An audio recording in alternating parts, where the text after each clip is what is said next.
জানো মা, আমার বেশ সময় লেগেছিল এটা বুঝতে যে বাঘেরা এসেছিল কোত্থেকে। সেটা ছিল ৭০ বছর আগের আসামের সিরাজুলি চা বাগানের বাঙালি মেজবাবুর ছোট্ট বড় মেয়ের স্মৃতি। চা বাগানের কুলিরা মাটিতে ফাঁদ পেতে বাঘ ধরত, আর বাগানের লোকেরা ঝেঁটিয়ে যেত ফাঁদে পড়া বাঘ দেখতে। সেটা ছিল ৪০-এর দশকের প্রথম দিক, একটা বিশেষ সময়, বিশ্বযুদ্ধের সময়।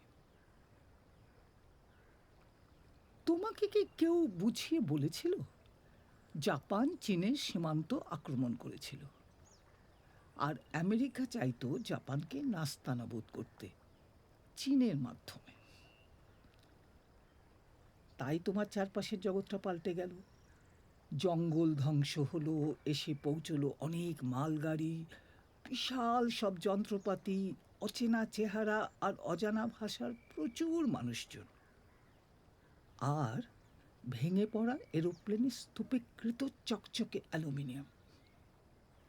বাঘেরা জঙ্গল ছেড়ে বেরিয়ে আসতে বাধ্য হলো, আর ঢুকে পড়লো তোমার খেলার জগতে।